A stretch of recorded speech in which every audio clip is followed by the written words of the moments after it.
name Marcus? His name is Marcus, yeah. Is there a story behind that? He's a mannequin. Yeah. I like alliteration. Yeah. We bought him for the football show. Yeah. To have a football shirt on display behind us as just part of like the set, because otherwise it's just the normal YouTube set. Yeah.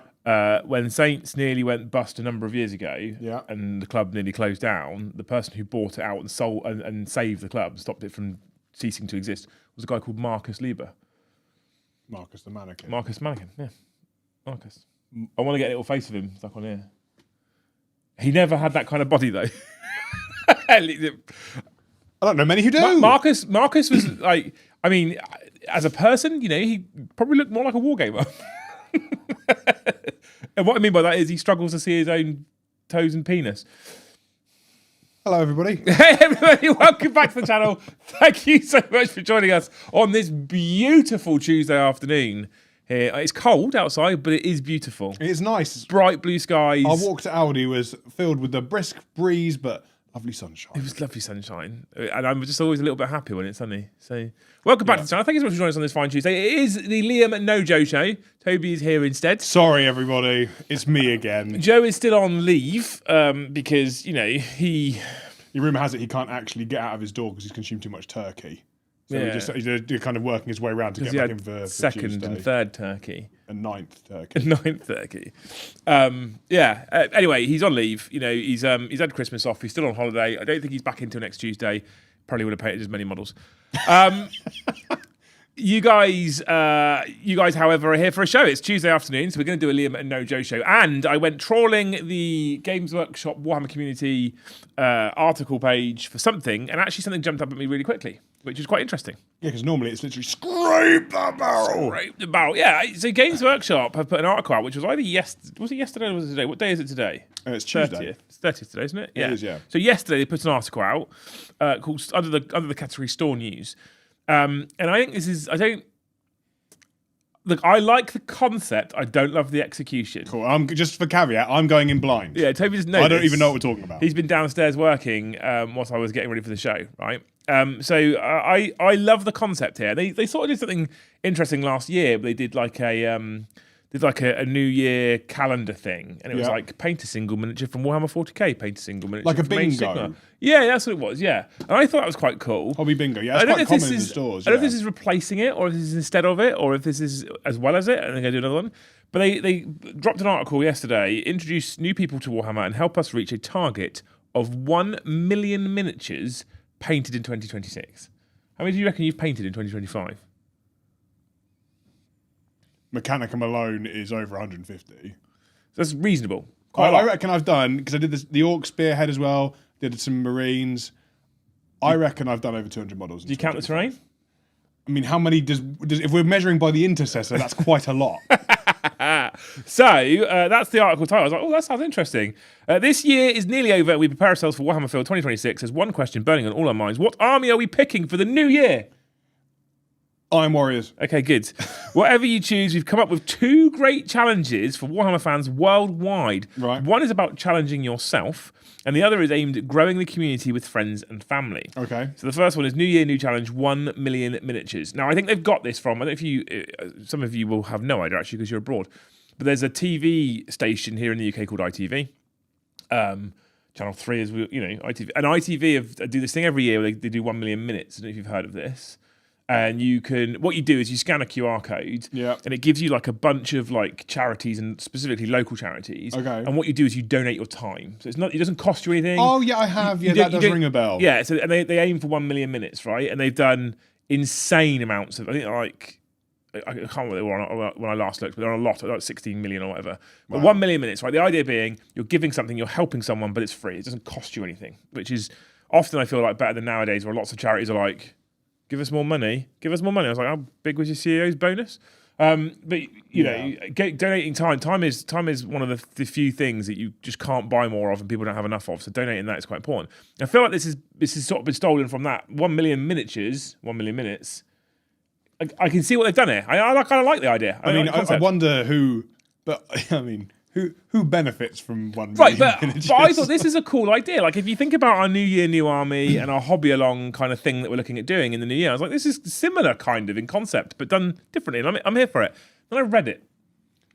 Oh, strap in. Our first challenge is one with a lofty goal. The 1,000,000 minutes challenge, it's exactly how it sounds. We want to see 1 million painted Warhammer miniatures. Taking part is simple. Head down to your local Warhammer store from the 17th of January. Right, okay. Okay, so mid-January you can start.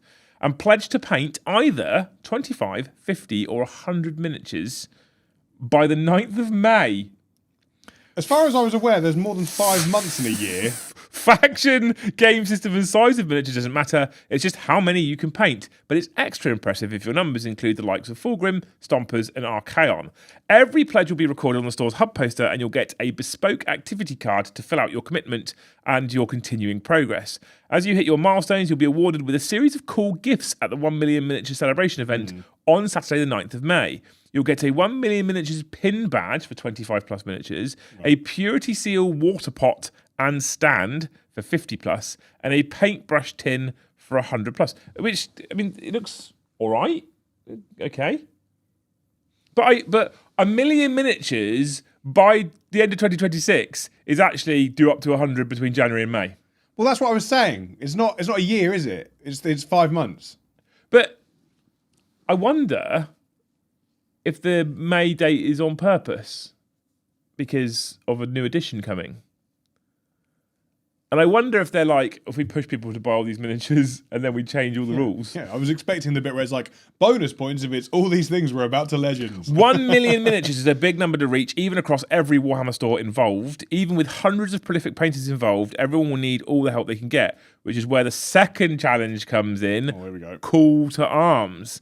It's your invitation to help introduce someone new and exciting to the creative world of Warhammer, right? So think about what 1 million miniatures painted by by the start of May means for them as a business. Because they've sold many miniatures. Especially if it's new peeps. And then we go to the second challenge. Customers can ask for double-sided tracking cards and earn stickers for bringing a friend or family member with them to the store and helping them get started. When these referrals pick up starter sets for Warhammer 40,000 and Warhammer the Age of Sigmar, or a combat patrol or spearhead box, they'll earn the person who referred them even more stickers.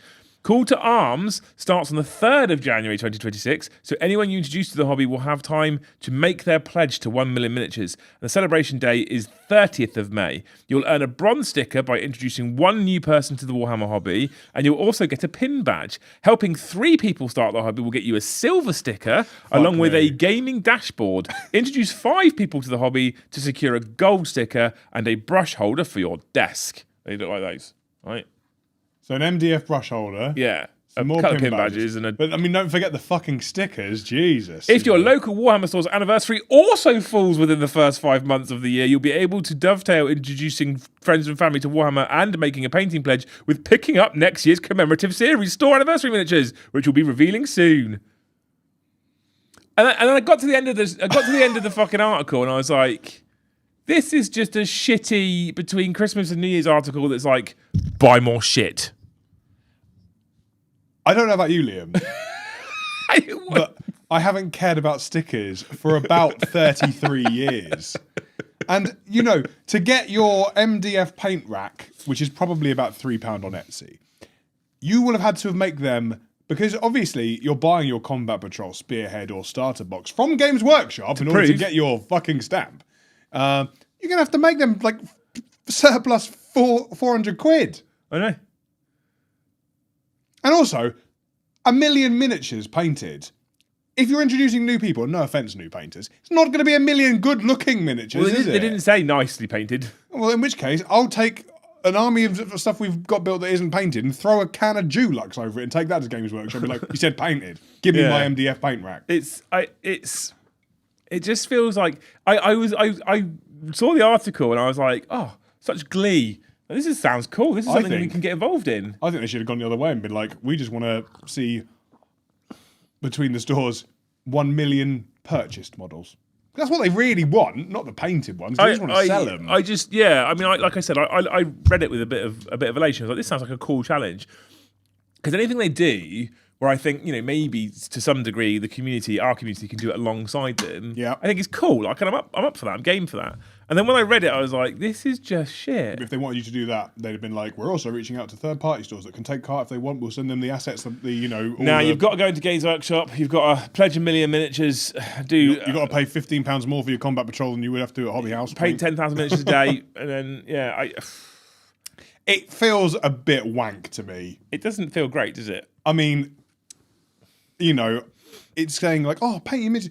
What does the community... If they'd been like, if we reach this goal, we're going to unveil something that we're probably going to unveil anyway. But there's not... What's the point? Right. If we reach 1 million miniatures by even the 7th of May, which I feel like is really odd, by the way, to just pick the 7th of May. What day does the 7th of May fall on? Probably a Saturday, isn't it? Because it's an award day for...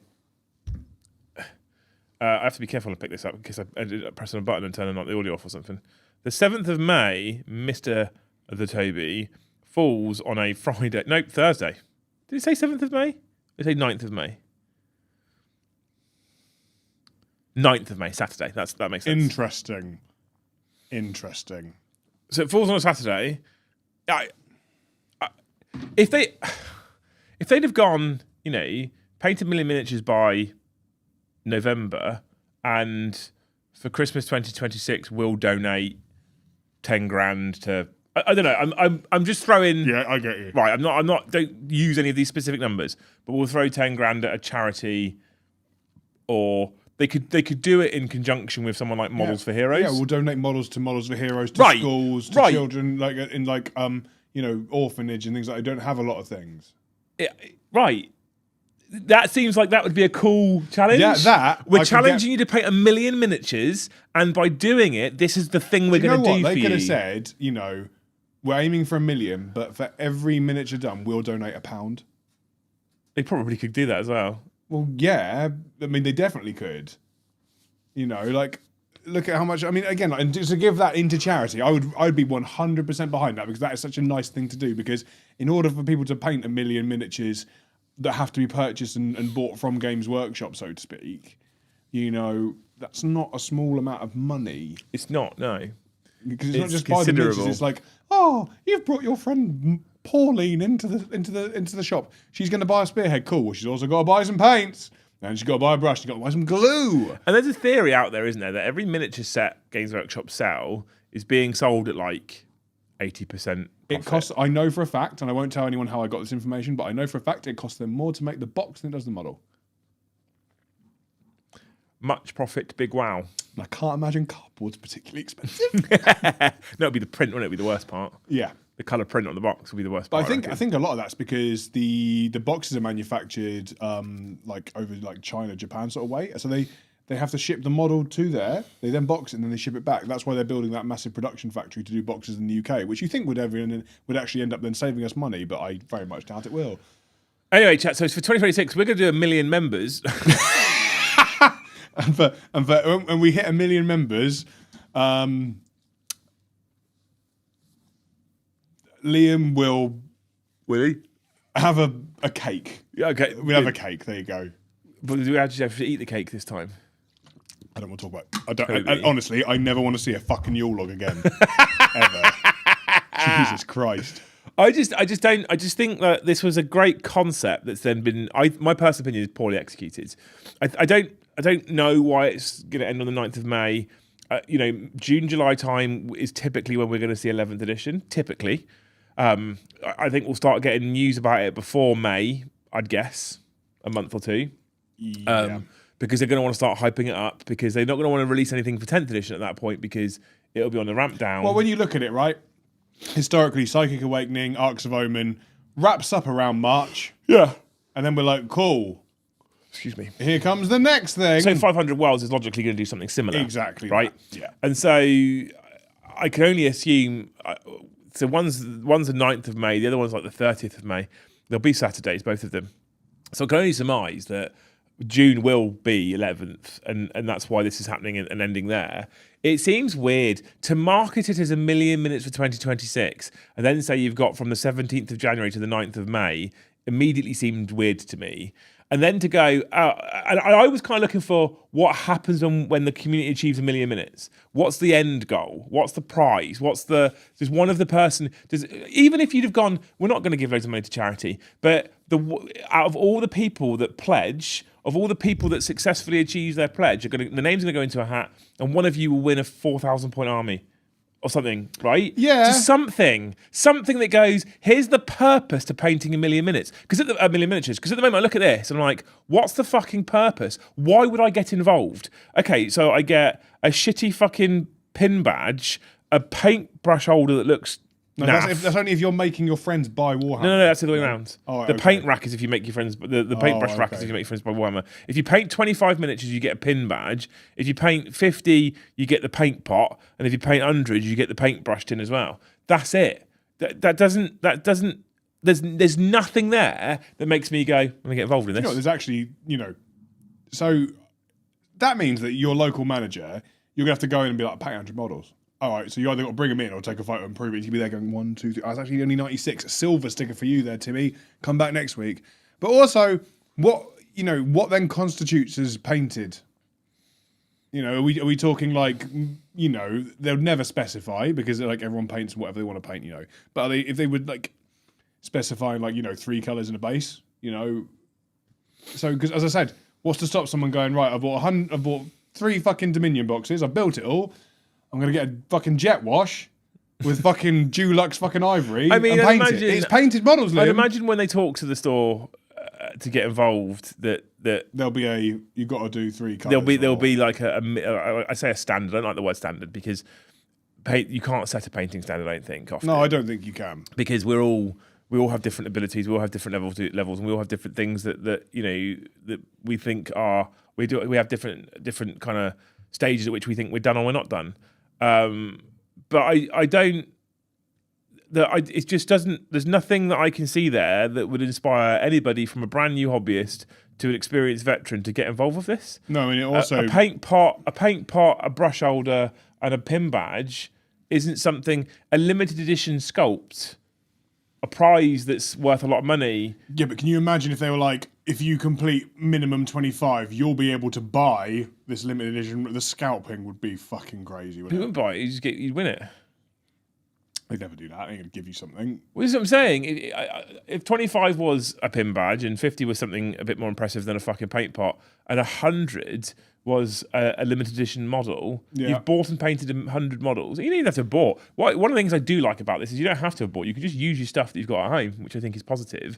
But and they've gone, here's a limited edition. You just said it yourself. The models don't cost that much to make. The boxes cost more. They could give them away, or I don't see how this lands for anybody. No, I mean, also, you could argue the toss that that's not a particularly inclusive challenge because there are some people who might paint 5 minis a year because they take their time with it because that's how they paint. You know? To go, you have to do 25. Like, that doesn't, for someone like me who I paint armies, that's my enjoyment. I don't want to do parade level. I want to do battle ready plus sort of thing in my standards. I can do that. That's not too hard for me. But to do that for like someone who like really meticulously paints and they do like 1 mini a month, they're never going to fucking hit that. I got kind of excited by the title. I was kind of just let down by it because I was waiting for this kind of here's the cool thing, and there was no cool thing. As I say, like I got a lot of time for the community. Predator just pointed out as well the asterisk at the bottom, which I didn't read it out. Awards are cumulative. And available while stocks last. But I was literally about to say, right, like I like Games Workshop, I love the products, a lot of the stuff in the shops are really nice, and I've worked there. It's been a good time. I really get fed up with the promise of goodies that are literally what I acclimatise to the Team U goodie bag at a really shit kid's birthday party.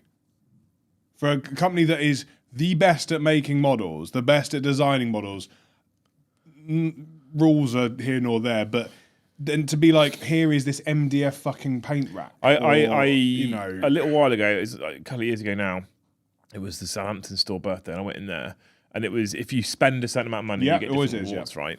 And I didn't know what they were, but there was like a satchel bag and kind of some other kind of stuff, and I was like, oh, that sounds cool.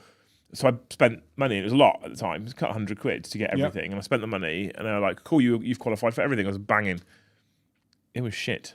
It is, yeah. Quality was shit. It's not good when you compare that to the quality of the product they make and sell you, but the quality that they're then going to give you as a reward for spending money on stuff that we know doesn't cost an awful lot of money for them to make. It's crazy. But then what can you really expect from a company that never does a sale? Ever. They never do a sale. The one time they did anything, do you remember back, we would have been kids, when they did the skulls program? For every £10 you spent, you got a skull, and you get like a little leaflet, and when you got like 10, you could have like a £5 off voucher. Or you could trade them in for literally models. The first Mechanicus models you could ever get from Games Workshop were a set of pewter metal ones, and you had to collect like 50 skulls. But you got a skull for every sort of £10 you spent, and then you could actually get something for free. It wasn't a, here's a shitty fucking pencil case. It's, you can now either trade that for money off what you want, or you can get access to these limited edition models. That was fucking brilliant. But never again, because why? When we will just spend the money. What's funny is, because I've had this conversation with someone recently, right? Someone was talking about loyalty cards specifically, because we're looking at a loyalty program for Hobby House, right? And I was having the conversation with someone else, so we're talking about loyalty cards. And they were like, and they said something akin to what you've just. They were like, I don't understand why Games Workshop doesn't do it. I said, what do you mean? So they don't understand why they don't do loyalty cards. I said, why? Why don't you understand? He said, well, every major retail business out there has a loyalty scheme. Anyone from Starbucks to your supermarkets to, you know, everybody to Sports Direct, everybody's got a loyalty card. Everybody's got a loyalty card, and everybody wants you to keep coming back to their store, keep spending money in their store, and the loyalty card encourages you to do that because ultimately, the more you spend, cumulatively, the better the reward you get. Yeah, it's not. It's obviously it scales with what you spend, so it doesn't. Anyway, the logic being, if you spend more and more and more and more and more money in Tesco's as a superstore, and you generate more and more and more and more club card points, well, you're going to have bigger money off vouchers. Yeah, and they're also quite clever because they'll be like, oh, get 3 times the points next time you spend £70 at the shop. But then you go, but then you go into the shop and you spend that £70, you get more points, and then that more points means here's another voucher. Yeah. Where can you spend that voucher? In Tesco's, right? Yeah. So I get why shops do it, and he was like, yeah, right. So why don't Games Workshop do it? I was like, why do they need to? They don't have to. So why do Tesco's have a loyalty card? Because they don't want you to go to Asda or Morrison's, right? Why do Starbucks have a loyalty card? They don't want you to go to Costa or Nero. Nope. You know, Games Workshop. Games Workshop don't care. Is that competition? They don't care if you come to Hobby House and buy the models, because guess where we had to fucking buy the models from? Right, but this is my point. They don't have competition. No. Hobby House isn't competition for Games Workshop. Element isn't competition for Games Workshop. Because at the point in which Element sells you your Games Workshop, or we sell you your Games Workshop stuff, we fucking bought it from Games Workshop. Yeah. Right? So they're like, well, what? So I was like, why? A company making record profits year on year on year, why do they need a loyalty scheme to hold you in their particular sphere It's the same reason when there's they never no do a competition? sale. They don't do sales because they don't need to do sales. Exactly. They do sales, strictly. It comes from the independents. Well, yeah, there you go. Constantly got a discount. But the brick and mortar stores, you know, like I know from my days working in Games Workshop, they're not there to sell products. They're there for like company recruitment. They're there to kind of teach people and show people the worlds of Warhammer. They don't care if you then go to your local friendly gaming store and buy the models and play your games there, because newsflash, you can't play the games in the shop anymore. So you go in, you learn, and then you move on, and that's kind of the model for the shop, and that's fine. But as I say, I just don't want to spend 50 quid in a shop and get a fucking A3 fucking thin gloss poster. I don't want it. No, you're right. What I'd like to see in the coming years, and this sounds counterproductive for me as an individual with what I do. What I'd love to see at some point is I really want to see a game system that competes with Games Workshop. The worst part is my brain says to me at the moment that it's just never going to happen. They're such a behemoth. How do you ever catch them up? They are so above the precipice now. Right. So how do you ever catch? But it's one of those things, isn't it? There's a similarity. There's a similarity in football clubs. I know football's not really your thing, but when you support a football club, you support a football club. So I support Southampton, right? Born and raised. Yeah. My dad's a Southampton fan, born and raised. My brother's a Southampton fan, born and raised. You know, that is, it's like an identity thing more than I'm going to choose to support them. Yeah. You know, and when you support any sports team for that matter, there's normally a reason why you've selected them. And most people don't go, I'm going to support Baltimore Ravens.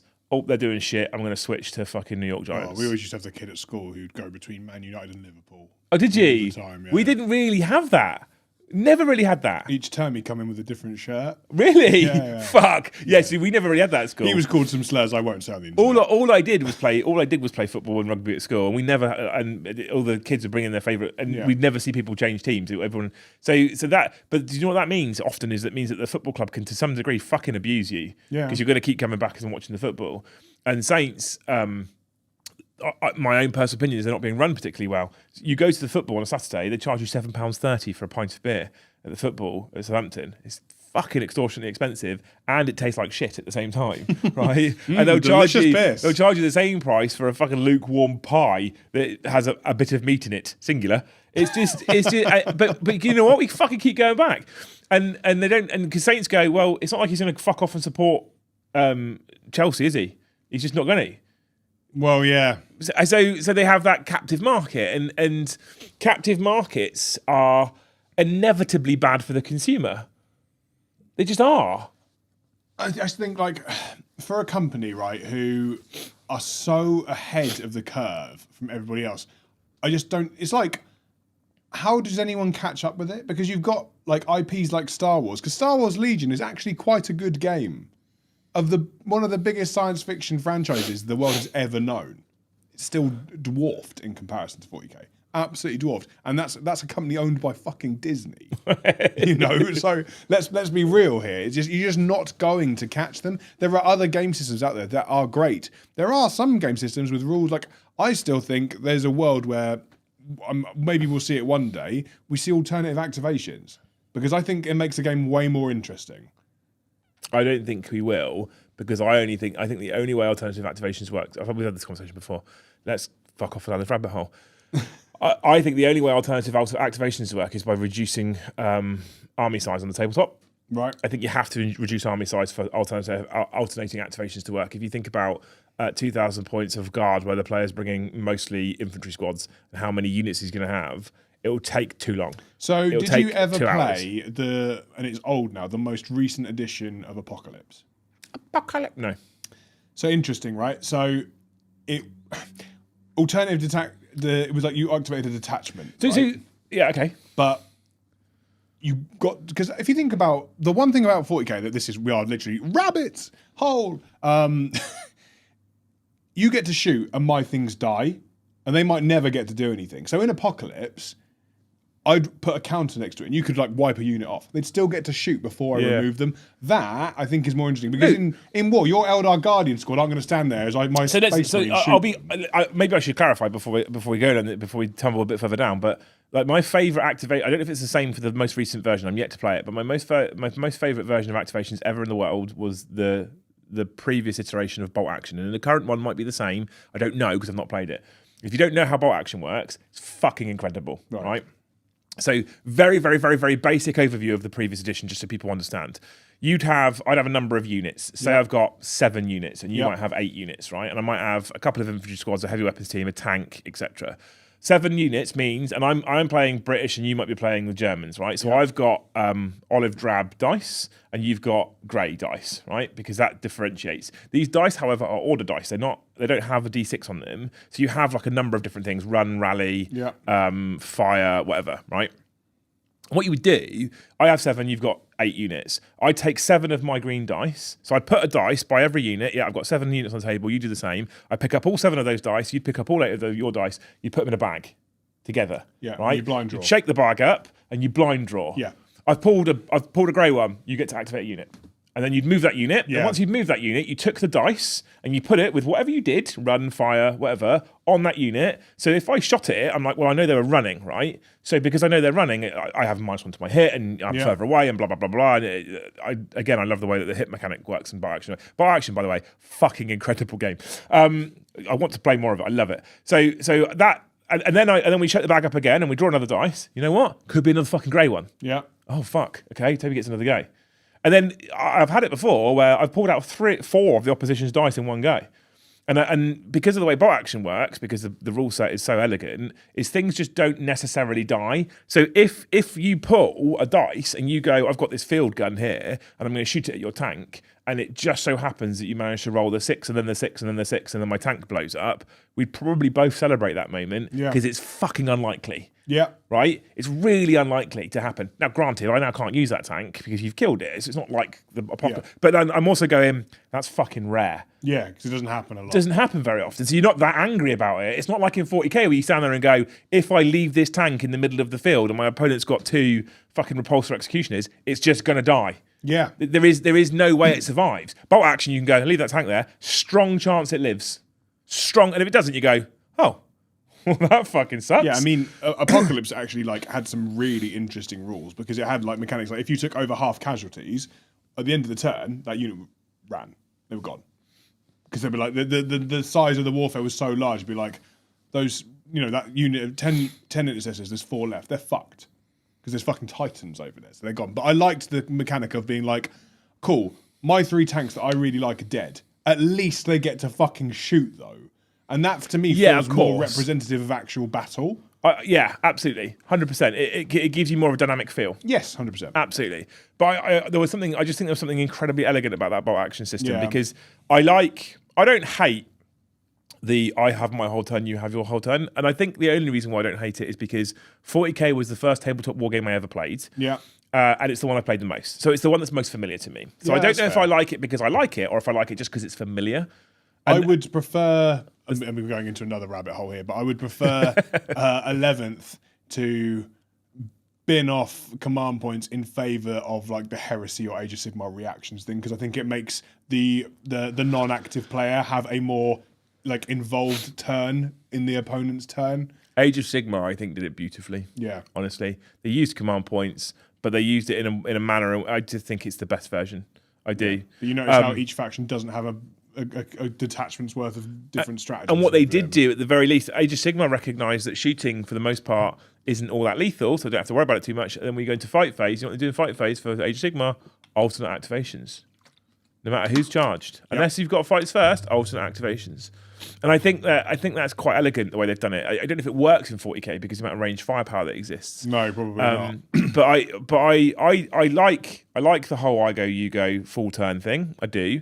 I like alternate activations. I like that. I just think that the bolt action one was so fucking great because you literally didn't know who was going next. Blind Pull I think is really interesting. Blind Pull is fucking brilliant because you just have no idea who's getting the next go. Yeah. And that adds a whole level of complexity to the game. I've spoken about it before briefly, but when I used to play like Star Wars Armada, which is like the Firestorm Armada game that you talk about, but it was Star Wars ships. Yeah. What's really cool about that is your fighters and things like that would only ever have like one sort of activation wheel, but your flagships would have like 4. So you had to plan 4 turns in advance because it takes more to move that ship. So you could have like a move, you could have like a shoot, you could have like a deploy squadrons thing, and you'd have to set them 4 turns in advance and stack it. So you'd always take the top one off. So you could be going straight forward and be like, I need to shoot, but I can't shoot for 3 turns because I didn't put a shoot down. Or you could be like, I'm going to use, that. And it's really, really interesting because the fighters always can make faster reactions. But there's just a lot of things that I think 40k could maybe take from some of that just to make the gameplay a little bit less stagnant, because it is very similar edition on edition, like just a reskin of it's basically the same. Well, the thing is, I don't think they'll go to alternative activation. No, because I think the only way they do that is by reducing model count on the tabletop. And the only way you do that is by accepting you're going to sell less miniatures. Exactly. Look at the million miniatures. We're back! Yeah, exactly. But it loops around. This is my point. Like going to alternative activations probably works really elegantly in 40k if you have smaller army sizes, at which point you're selling less miniatures to people. You don't want to do that. We don't want to do that. You also have the other complexity that exists, and I don't know how you solve this problem, and maybe people can help. But me activating a unit of Space Wolf Terminators is very different to Joe activating a unit of Valhallan Guardsmen.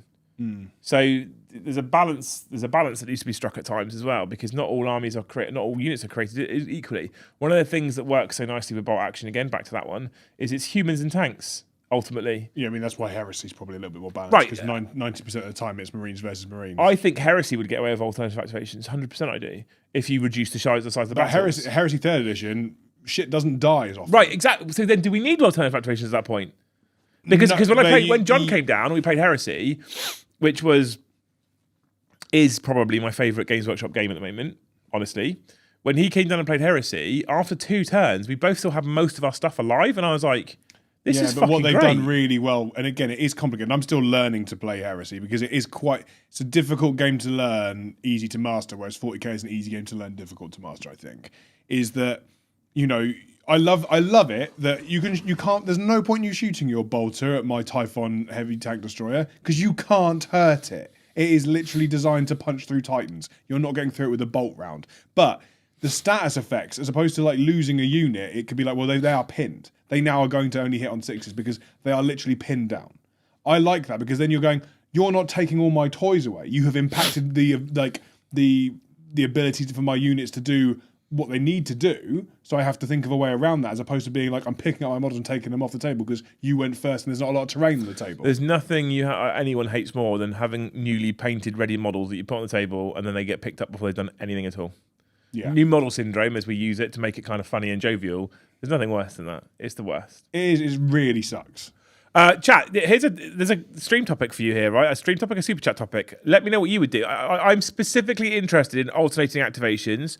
Would you do alternating activations, or would you do as it is, or would you do something different, or would you do a hybrid system? Tell me what you think. I'd be interested to know.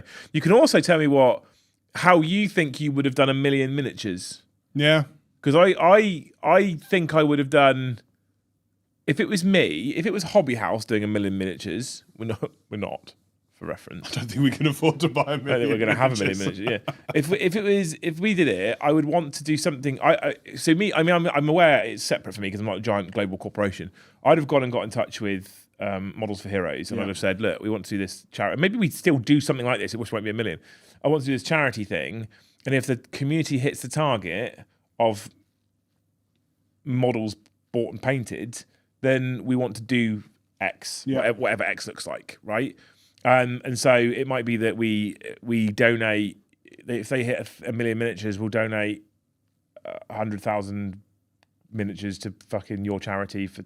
I don't know. Yeah. You'd have to sit there with spreadsheets and make sure the maths works to make sure you weren't going to do this lovely thing for charity and at the same time bankrupt yourself.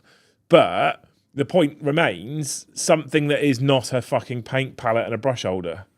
It's just wank. It's just wank. It's just wank. Right, in the meantime, whilst you guys are going to put all that on postcards for me, Buckshot, before the stream started, he did gift us 5 of the finest memberships. Oh. Toby. Oh, God, it's fucking wishes again, isn't it? Mr. Joe's not here. I know.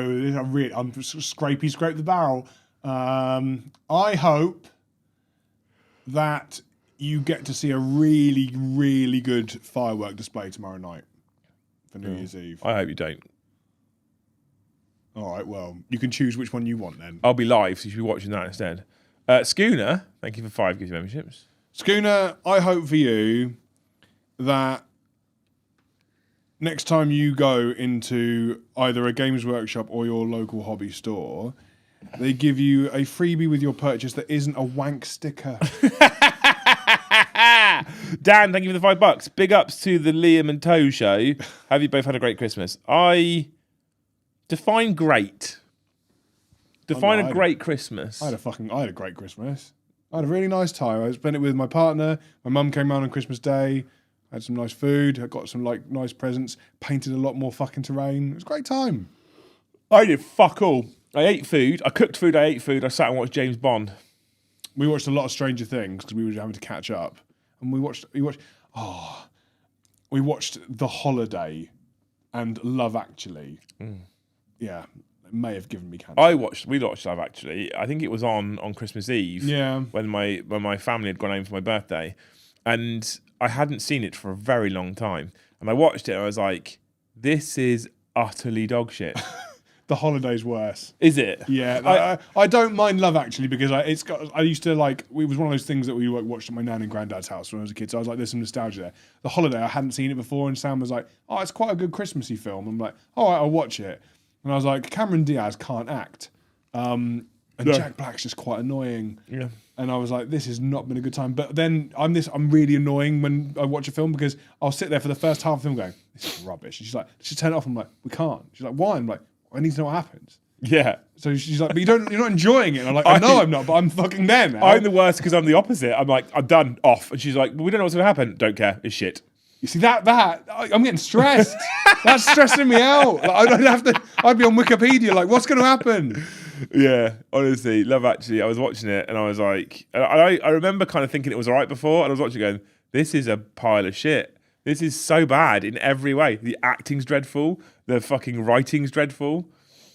I mean, it's just I don't understand like how Hugh Grant made a career playing the same character in about 40 films. Well, yeah. What do you know what his best role's in? Heretic. No. I forgot the name of the fucking film now, which is going to annoy me. You should, I mean... Again, Gentleman? The Gentleman. He's in that, isn't he? I think he is, yeah. Yeah, he's the guy, he's the reporter who's fucking trying to bribe Charlie Hunnam. That film, we watched that film, and I love The Gentleman as a film, by the way, I think it's fucking great. Watched that film, and at the end of it, Lou said to me, she went, I think that's probably Hugh Grant's best role. And I went, what? And she went, it's Hugh Grant's best role. I was like, the fuck was Hugh Grant in the film? And she went, are you serious? I was like, where was he in the film? And she went, he's the reporter. I was like, fuck off. And we had to get the credits up. She had to prove to me that Hugh Grant... And I was like, oh my fucking God. That's incredible. And that's why I think it's his best role. I mean, Heretic he's the villain. And it's a psychological horror sort of thing. And it is really fucking good. It's really fucking good. But, well, we also watched all 4 Bridget Jones films. That was a time. I have never seen any of them, and I don't want to. Not missing much. Not missing much. But it kept Samantha happy, and it wasn't the worst thing I've seen in my life. So. We did the Daniel Craig Bond marathon. Yeah. Started Casino Royale Christmas Day after I finished Christmas dinner. Finished No Time to Die on Boxing Day instead of doing a show for these wonderful people. Yeah. Please gift. And I fucking just sat. Do you know what? I don't remember the last time, and I mean in literal years, where I sat there, not because I'm poorly, but because I was just relaxing with my feet up on my sofa with a drink in my hand, and I just felt I could have just sat there for hours. I was so comfortable because I've got these fucking fancy recliner sofas. I just sat there like, this is bliss. And I don't remember. So in that regards, I think it's a great Christmas. Some people will go, you sat and drank Baileys and watched Bond for fucking 12 hours. That sounds shit. For me, that was great though. Absolutely fucking brilliant. I was so relaxed. And then on Saturday, I got up in the morning, and I was out on the bike for 6 hours, and that was like peak, done. Christmas is fucking completed. Happy. And then you came in yesterday and sat at the computer and cried. I wanted to solve, yeah. I didn't want to be here. I was like, Liam, we need to do some work, and you're like, I don't want to do any work. It's still Christmas. I mean, I did do some work. We did do some work, yeah. I didn't want to do any work. I finished the floor downstairs. That's done. I know. It looks nice. It does. Yeah. It's covered in tables now. And sawdust. That's so much fun. If anyone's got a hamster, you can build for the low price. Yeah, you know what? You can build them a hamster house out of the pallets, and then we can fill it with sawdust for you. Yeah. So I think I had a great Christmas. Thank you, Dan. Hopefully you had a wonderful one as well. The other thing you could stick on your postcard is the favourite thing you did at Christmas. Because I legitimately think my favourite thing was sat there watching Craig Bonds with my feet up. I mean, my favourite thing. If you had to rank those 5 Bond films, oh God, no! Have I opened the fucking can now? Oh no! I think Casino Royale is my favourite. I have Casino Royale at 3rd. 3rd? Maybe 2nd. Skyfall is the best Bond from Craig, in my opinion. Skyfall is probably my 2nd favourite. My least favourite was the last one. No Time to Die? And then probably Quantum of Solace. Quantum is definitely probably down there. So, which means... The one with Blofeld, whatever it is probably 3rd. Is it a 3rd? There's some new stuff leaked on Reddit. What new stuff? Yeah, okay. So, Casino Royale first. Then... Skyfall. Yeah. Then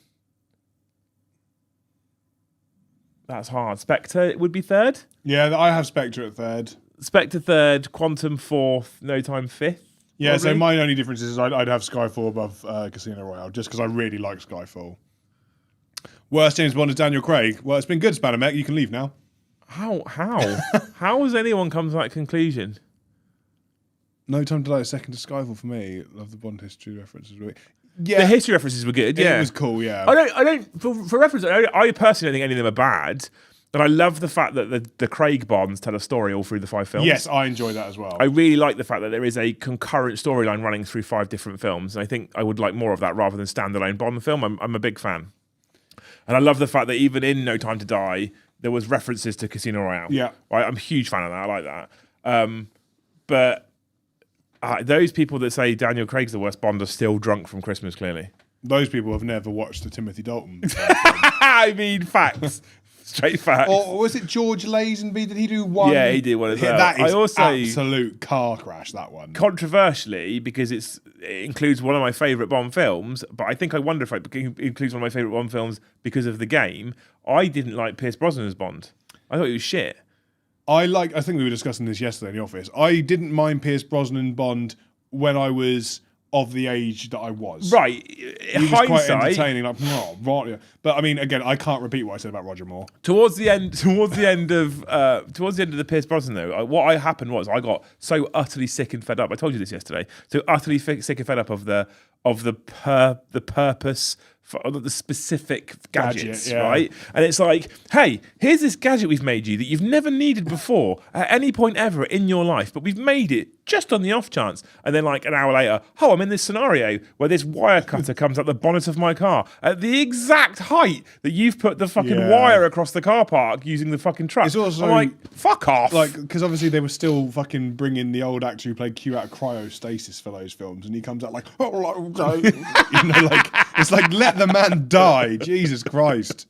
Like, let him rest. He's done his time. Yeah, I honestly, Piers was the best Bond. You're fucking drunk again. You back to the stroke ward. Fucking Piers was the best Bond. He was shit. He was. Yeah. I don't think he was the worst Bond, but he definitely isn't the best. I don't think he was the worst. Connery is the definitive Bond.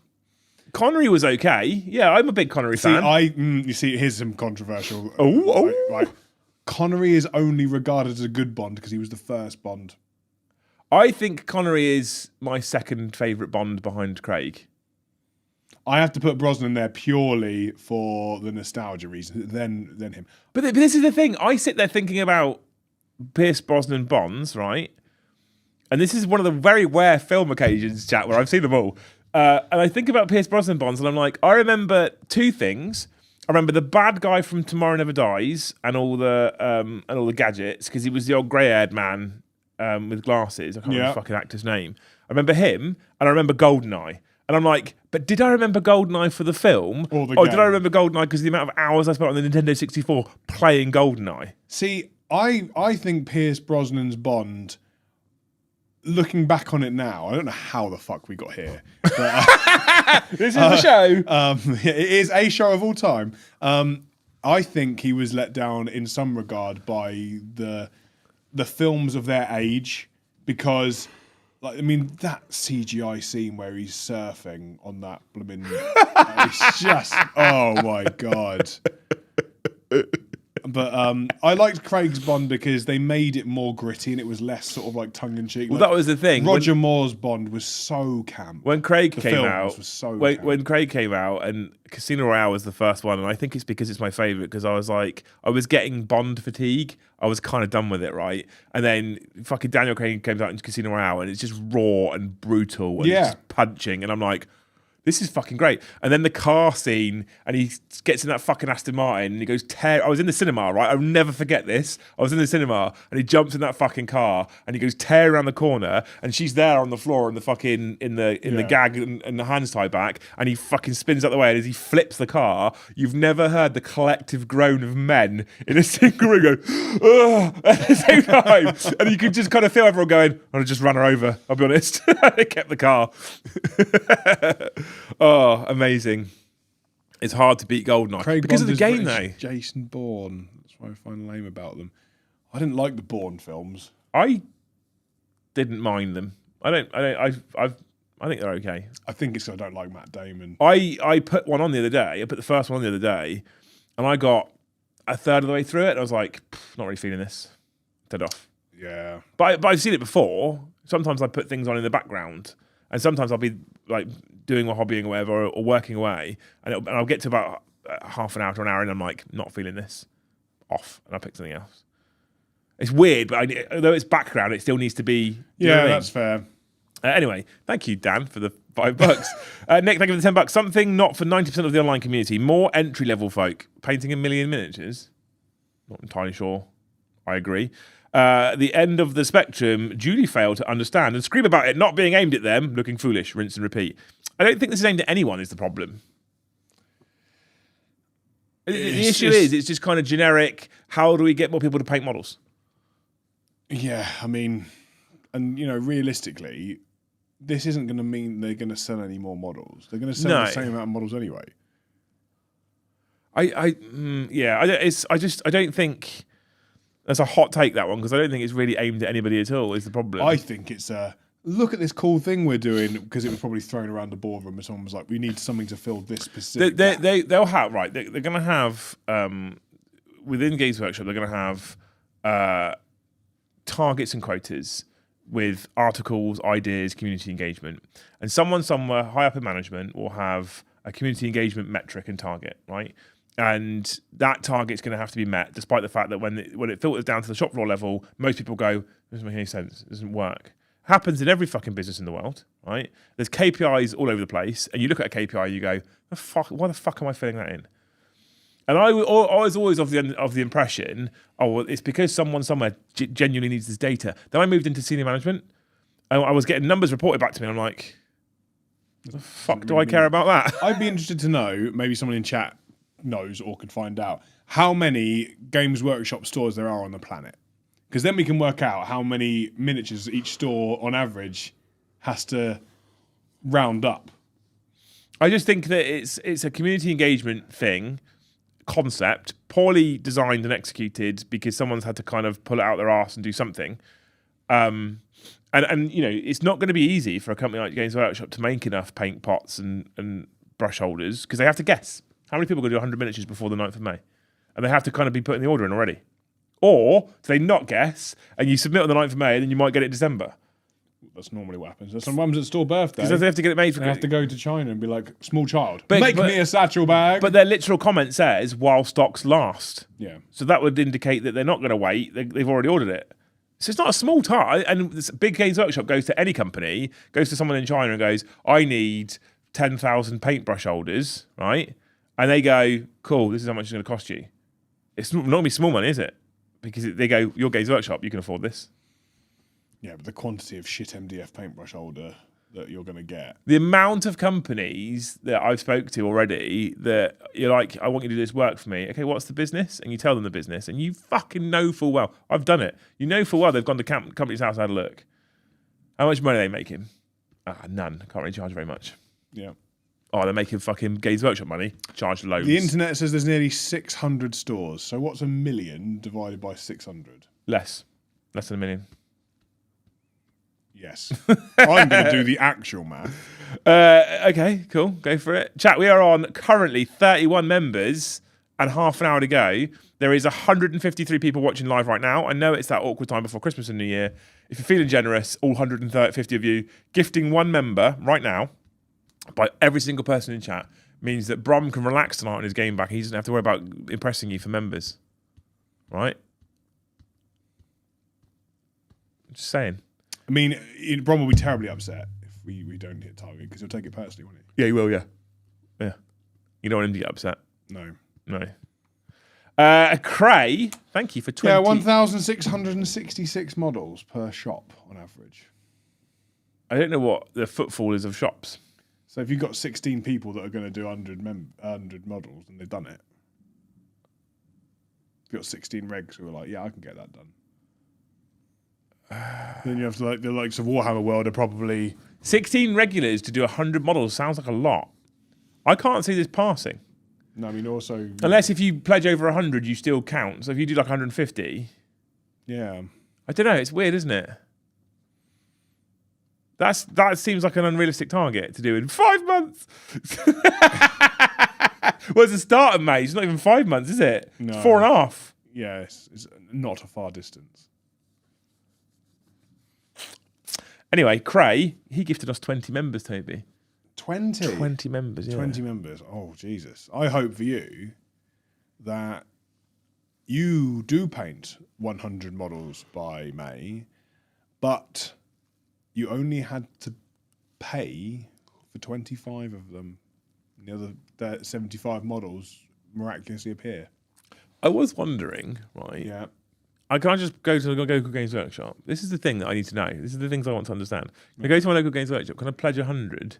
Come in here, pick up 100 models off my shelf. Go in. There you go. Done. Well, yeah, because you might have 100 models at home. Right. So I need details. Do you have to buy these from Games Workshop shops? What's the evidence that you've painted them between January and Is there May? not T's and C's on the Walkham article? I didn't look.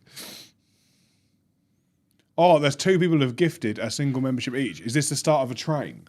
Yeah, you have to say choo choo though. Very choo, motherfucking choo, chat. Yeah. Come on. Yeah, very excited. There doesn't seem to be any. We're at 23. We need 2 more because if we don't get numbers with ending in 0 or 5, Liam goes downstairs and hits me with a shovel. Our extremely rough estimations suggest that 10,000 people need to do 100 miniatures each, or that 40,000 people need to do 25. We reckon the Warhammer community can smash that. I don't know. I feel like it seems like I don't know if I would. I'd love to speak to my local Games Workshop and go, do you have 16 regulars who would do 100 miniatures? Because I reckon my gut tells me the answer is no.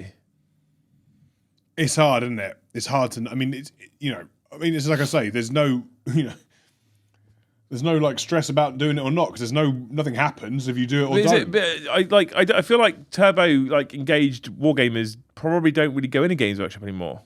They just don't. So I'm unsure whether this is like a kind of ploy to try and get those people back into Games Workshop stores, or because I don't think it can be aimed at new people. I don't think it can be aimed at starters. By the way, welcome to the hobby in 2026. 100 miniatures by fucking May. Go.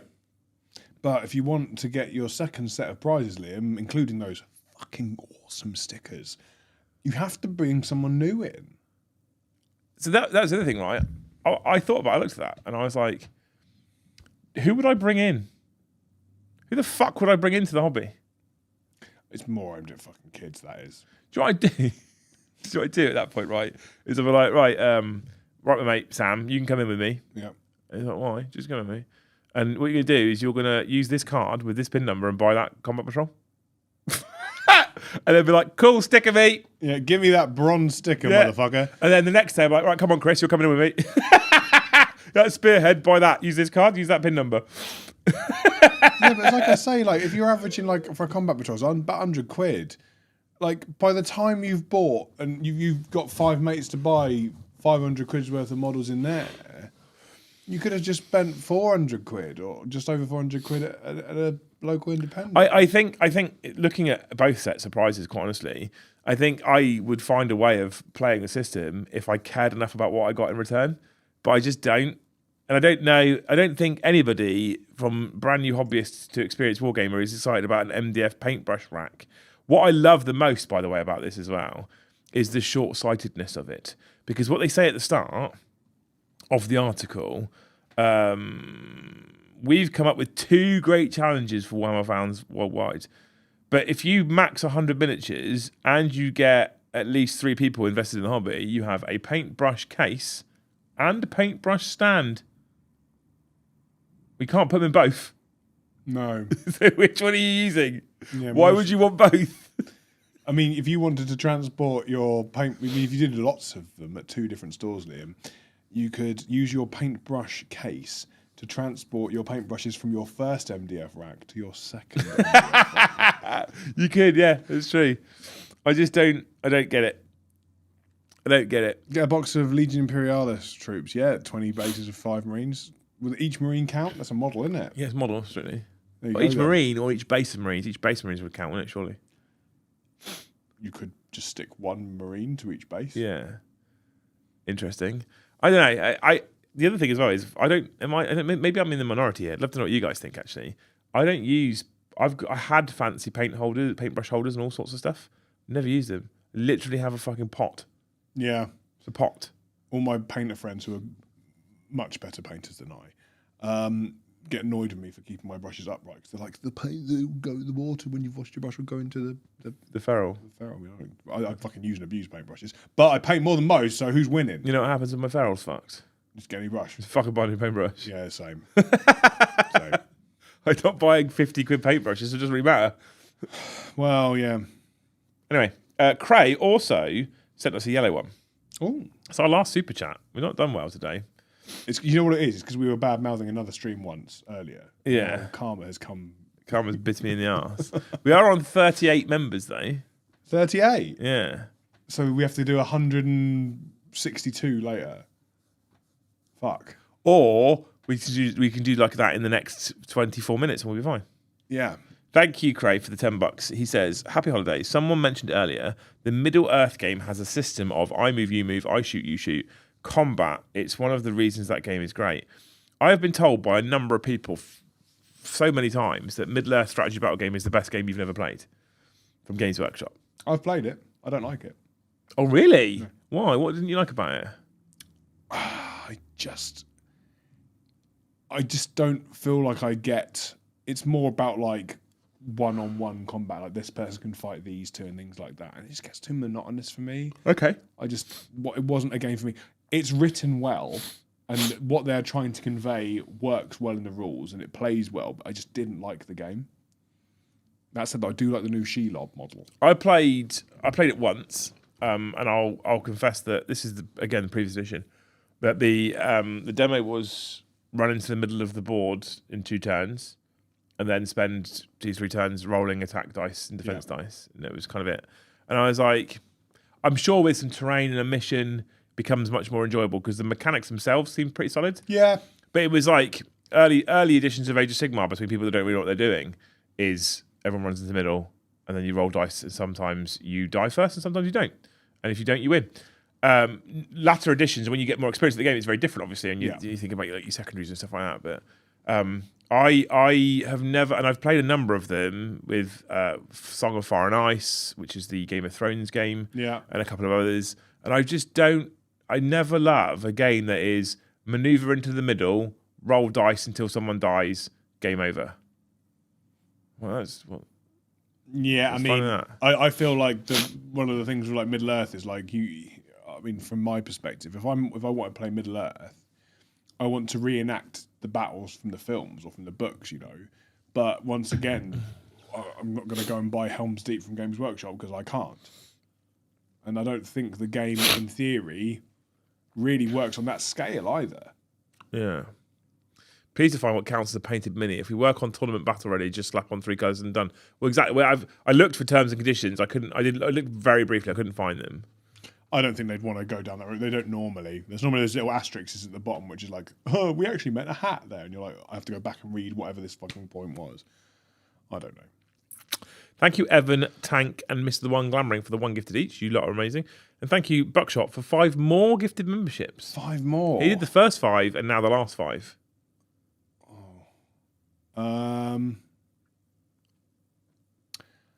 I hope for you that next time you have a burger, they give you a free upgrade for fries and a milkshake. Just because they look at you and go, he's all right. He's all right. I could absolutely. I fucking know what a Five Guys. Fucking murder a Five Guys. That's exactly what I was going to say. Five Guys. I was thinking about it. I was like, Five Guys would be good. Should we do Five Guys? Probably shouldn't do. It's beef though. Protein. We're eating and exercising, Toby. We're trying to be healthier. We're trying to be the protein. We're trying to be the pillars of strength. Yeah. Have you fucking lifted one of them tables? They're heavy, aren't they? You fucking are. Yeah. We need to put some non-slip stuff on them though. We do have many of them now. Yeah, there's at least 11 down there. Yeah. Well, in various stages of build. Not finished, but yeah. Yeah, we're getting there. Scry, welcome to Jarl Tier. What a legend. Get yourself in the giveaway, which should be live right now. Say, Jarl ready for this. Jarl ready for this. No, and then thank you, Mr. the Pie Walker. Thank you, Luke, for 5 gifted memberships. I've only just realised that that's a play on Luke Skywalker.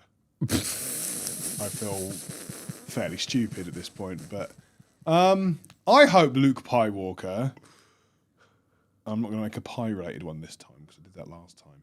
I hope that, I'm guessing you like Star Wars, that the next Star Wars film features a character that you really like that isn't often in it, and they're portrayed well in comparison to the lore and the canon. It can also have a food-based play on words name. Yeah. Yeah. Like Pie Walker. Fucking hell. Lehman Russ is going some. Because earlier he put a comment in chat saying I have 75 models ready for this new competition. Now he's got 80. Jesus. How many of those have got 3D printed Joe's head on? He's done 5 in 20 minutes, mate. So been using it since 2003. When is this poor man being locked in a room with Joe for several hours to be taught hope methodology by Joe? Which one would go mad first? I'm normally too busy actually doing work. Fair. But who would go mad first?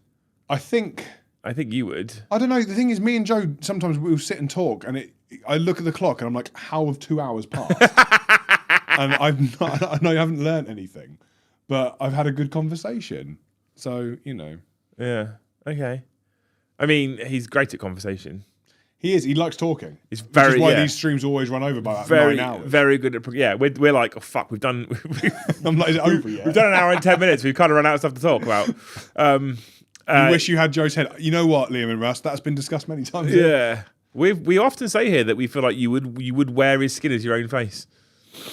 There's a lot of love for Joe from Lehman Russ. That's why there's a restraining order. Wow. Anyway, it's a shame because I think that this was a good concept that's just been piss poorly kind of organised. I don't necessarily think it was a good concept because I think if they'd gone at it with the approach of we want to give back to the community and give back to those who might not necessarily have the funds to buy our very expensive toys, we want to do it by encouraging you guys to help us by doing X, Y, and Z. Yeah, maybe. I just think it's a fucking nothing burger. The concept of engaging the community and having them all work together towards a common goal and making that goal difficult, that concept I like, right? I then want the reward or the return to kind of match, and I just don't feel like it does. No. And I don't think many people are going to be that bothered about people. Some people will paint 100 miniatures to get that stuff just because then they've got that stuff. And then what happened is they'll get that little paintbrush holder. It'll probably sit in their hobby room or on their bookshelf somewhere, and it'll collect dust. And they got it. They got the thing. Games Workshop, I think, often preys on FOMO and the exclusivity club. They never do that, Liam. I must have the limited edition End of the Death. I must have it. They do it all the time, as you well know. I had a friend who's very into the hobby. He doesn't paint particularly quick, but loves the books, loves all the codexes, tries to get the limited edition ones. He had all the limited Arcs of Omen books, bar one. He couldn't get the Angron one. And no, it was the Farsight one he couldn't get because he got the first three, missed one, and then got the line. He was gutted because he's like, that's ruined it for me now.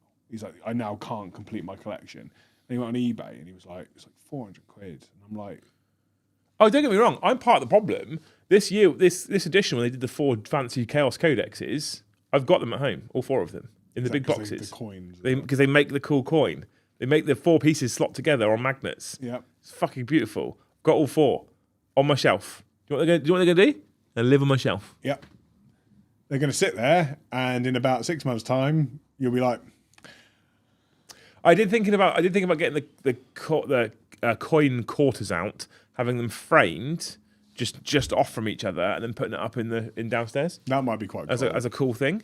But yeah. I managed to get every single one of them from Games Workshop though. Right. I didn't have to go through any scalpers. I fucking hate scalp.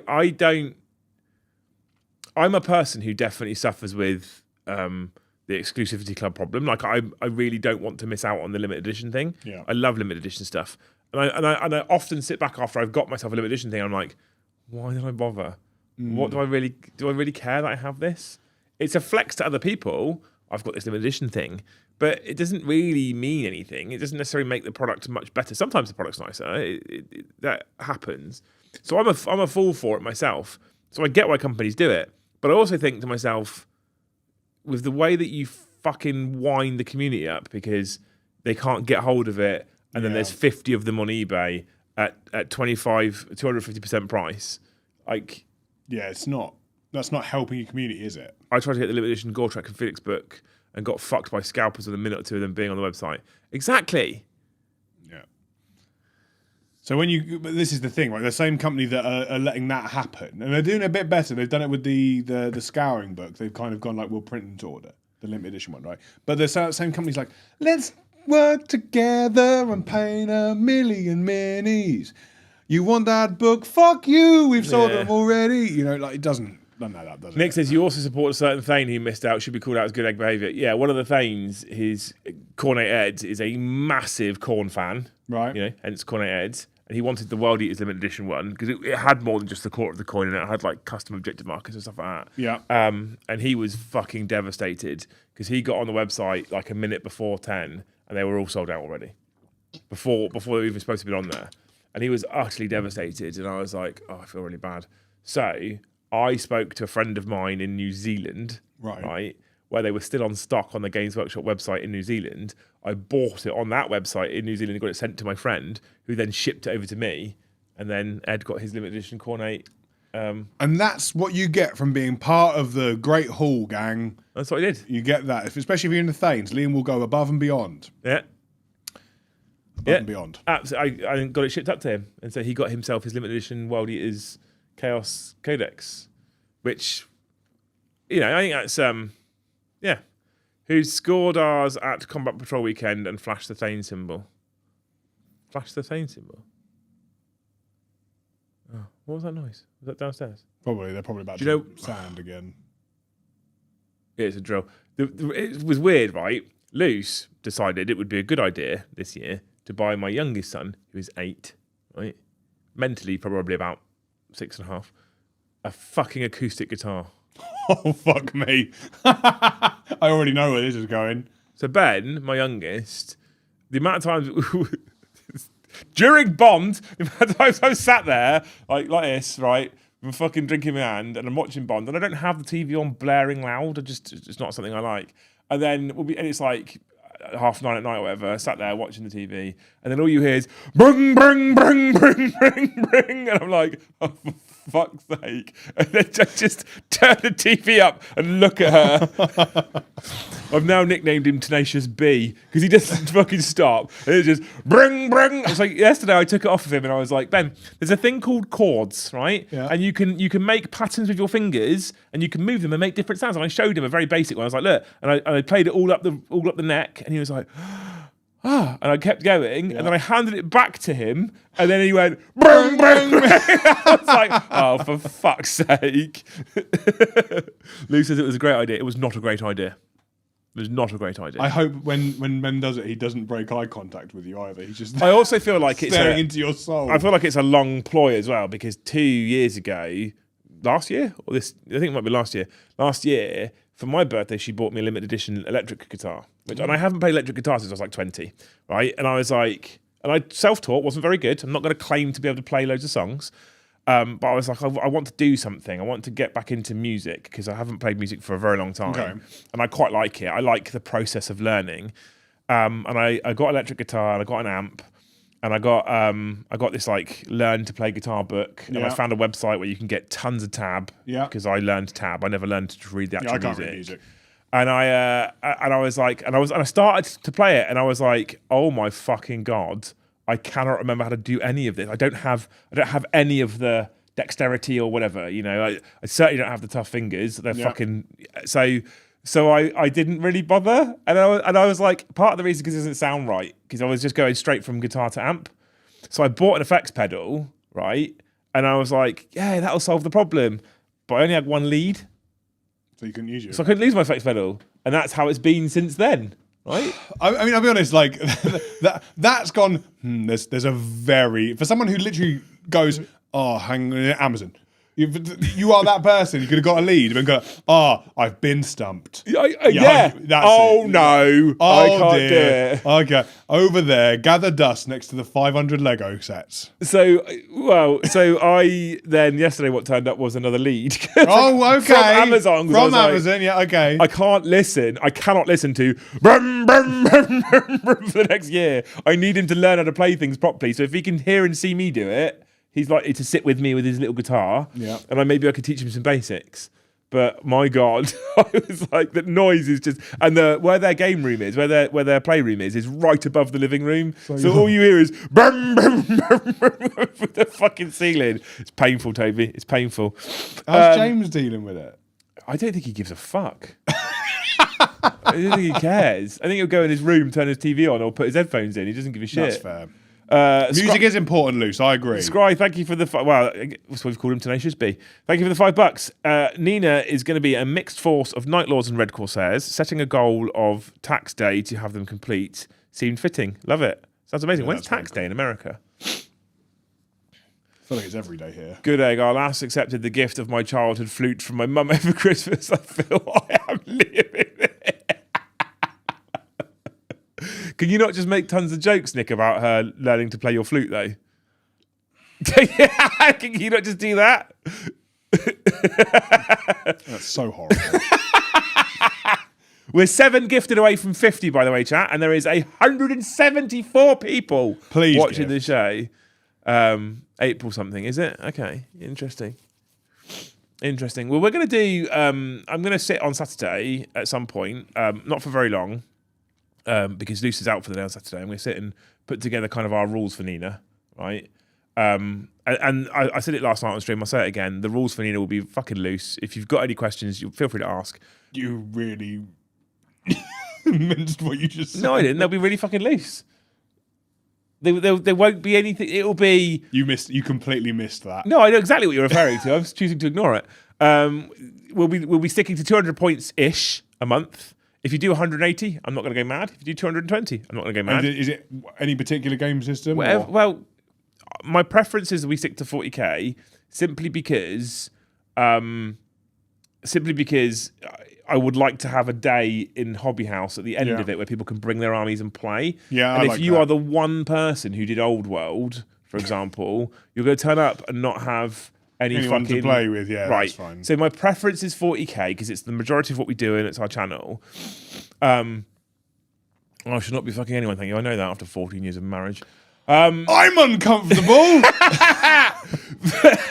But so 200 points-ish a month. 10 months means you get 2,000 points done as long as 11th edition doesn't fuck us on the points and goes, hey, you know how 100 space means we're enough? Not anymore. Yeah, here's how we sell 1 million models. At least we're not going to be like, you've got till 10th edition to do your 2,000 points. So 200 points a month, 10 months, and the 11th month is encouraged for people to build their display board to display their army. I've already built mine. And then once they display their army, they can submit that. And then that's it then. That's cool. I feel like there's 2 conversations going on here. And I feel like I might be in counselling. Okay, I like that because I'm going to do Iron Warriors for the Heresy, which will double over for 40k. Okay, so perfect. I'm hoping we're going to get some new 40k Iron Warriors bits that I can then whack on some of them. I'm going to do my Space Wolves. I don't think they'll be finished in October, but I'm going to try. That's all you can do, right? And I think, there should be a reward for just getting I know a company that make pin badges, so like enamel ones, so we can do like Hobby House, congratulations, you've completed your Great Hall badge or whatever. Yeah. So that'd be kind of smart. Yeah, I'd like to have an event in we might be able to fucking. I'm pretty sure I can find a fucking MDF paintbrush. I'd like to have an event in October and November where everyone can come and, well, I say everyone, as many people as we can sell tickets to can bring their new Nina, their new army down. Nina. And then if it works, we can do it every year. Yeah. It's a cool way of getting people engaged in the hobby. I don't know if most people would want to do 2,000 point army every year. I feel like it's... Do you know what the problem is? Is that more common than it's not? Do you know what? The principle of doing 2,000 point army a year, I think, is achievable, and I think it's really good. The motherfuckers at Games Workshop, though, what they'll do is they'll be like, yeah, that's great. Yeah, like, look at this new thing. I feel like most people that be doing it, they wouldn't be buying it from... No, but it's not that. It's the time. So, for example, I'm like, cool. Like, so at the moment, I was going to put it in the Thames, but I didn't because I would have put it in there and the poll would have been equal answers. So I was like, there's no point fucking asking them because they'll be like, 5 people vote yes, 5 people vote no, so I'll get no. So I want to finish my Mechanicum. I've got probably about 10 models left to finish my second phase, and I'm like, cool, then I can start my Iron Warriors. Then Games Workshop go, seen those new Maggotkin? Yeah. And I'm like, okay, well, now I want to do that. And I know then there's the new Skitarii Battle Group for Heresy's coming out, and I cannot wait for that box because I love the models. I love the new Myrmidons as well. So I'm like, I'm going to get drawn back into my Skitarii and my Mechanicus for Heresy. And then if we get Dark Mech or something really cool for 40k, I'll be like, I've done my 2,000 point army, Liam. There's 200 points of each unit from 10 different armies because that's what happens. Go for it. You can do that. That's fine. It doesn't matter. Chat, blue postcards. What's your new year, new army? Go. I'm actually very excited about Space Wolves. Although, I'm going to confess that because I know how slow I am, I've already been building and sanding and everything. We could have printed you some bases now. I don't like printed bases. Okay. I don't like them. I think it's fair that you start early, Liam, because we know that you take a little while to paint. So my intent is over the course of the next 5 days, because hopefully we're not going to be in here for the next 5 days, and then we'll really hit the ground running on Monday the 5th. My intent over the next 5 days is to get everything that I currently have built, sanded, and base coated in at least the grey. Yeah. And then I stop. And then I start focusing on what do I need to do for each month to kind of make the army function. Are you going to make a template for people to download so they can just, rather than have to make their own Excel spreadsheet? And I know everyone fucking loves spreadsheets. I enjoy a spreadsheet too, but like having one where you can go like, write what you're going to put in here and how many points it is, and then it'll calculate it all for you. We could do them a spreadsheet. Yeah, we can do that. We could. I'm sure that's possible. Yeah, ChatGPT will probably do it for us. Fucking absolutely would. It wouldn't even do it on a spreadsheet though. It creates a custom program. Yeah. I was painting. I ain't painting shit unless those new Chaos models are fire. What new Chaos models? Joe, thank you for the $10. Nina for me is AdMech. Now they have been given a little nerf slap. I love AdMech. I don't know how many times I need to say it. Make 40k AdMech look like 30k AdMech, and I'm in. I love 30k AdMech. I hate 40k AdMech. Honestly, 30k AdMech are probably one of my favourite model ranges Games Workshop actually make. There's some bits in 40k AdMech that I really like. I like Cool. I think Cool's wicked. I like Sarkarian Ruststalkers and Infiltrators. I like Jazz Hand Priests. I'm not a big fan of Jazz Hand Priests. I love Jazz Hand Priests. I don't like fucking My First Martian Big Robots. No, I hate those. I fucking detest those. It's the stupid heads. We've got loads of them because Joe was like, "Oh, these big robots make AdMech really, really good." So we got a bunch, and I'm like, he doesn't hate them, which is fine because different people like different things. But I was looking at them going, they just don't. There's no way of making them look good. There isn't. They just fucking look dreadful. Just use the fucking Heresy robots. Yeah. Anyway, JK, thank you for your $5. Nina is Votan. Got code from Kevin Thane, so huge shout out to him. Fantastic dude. Heckerton that Lara bought me just arrived. Amazing. I love the Land Fortress. The Land Fortress is cool. I just wish there was a trailer with a massive fuck off robot brain, like one of the old fucking robots in the back of it. That'd be very cool. Yeah. Snakey says Harlequin started already. Is that allowed? Yeah, of course it is. Like, this is the most chilled. I'm not setting rules because I don't want people to go, oh, I can't fucking do it, so I'm just going to stop.